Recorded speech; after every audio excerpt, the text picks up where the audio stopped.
ជំរាបសួរគ្រូទាំងអស់ខ្ញុំសូមធ្វើបច្ចុប្បន្នភាពបន្តិចតាក់ទងជាមួយនឹងការលុបអឺថ្នាក់អញ្ចឹងក្នុងការលុបថ្នាក់ប៉ុនយើងដំបូងឡើយយើងចូលមកគឺយើងត្រូវដកការវាយតម្លៃនេះចេញពេលថាយើងត្រឡប់យើងបោះបង់ការវាយតម្លៃបន្ទាប់ពីយើងបោះបង់ការវាយតម្លៃហើយយើងទៅដកពិន្ទុសិស្សចេញអញ្ចឹងបើសិនជាលោកគ្រូមានដាក់ពិន្ទុប្រឡងសងអីក៏ដូចគ្នាយើងត្រូវទៅដកចេញទាំងអស់ដូចគ្នាអញ្ចឹងណាអញ្ចឹងនៅក្នុងនេះខ្ញុំនឹងចូលទៅដកសិស្សដកពិន្ទុសិស្សចេញអញ្ចឹងដោយសារថាវគ្គនេះវាមានតែមួយវគ្គទេអញ្ចឹង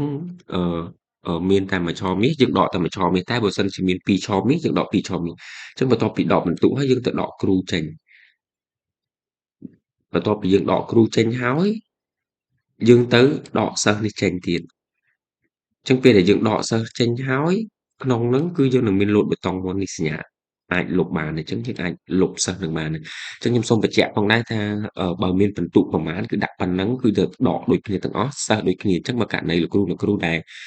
បានដកសិស្សចេញមុនពេលដកពិន្ទុហើយអត់ដឹងថាតើបានដកសិស្សមួយណាខ្លះចឹងអាច copy ជា ID ថ្នាក់នឹងមកផ្ញើខ្ញុំដើម្បីខ្ញុំពិនិត្យជូនក្នុងការបញ្ចូលសិស្សជូនឲ្យលោកគ្រូវិញអញ្ចឹងណា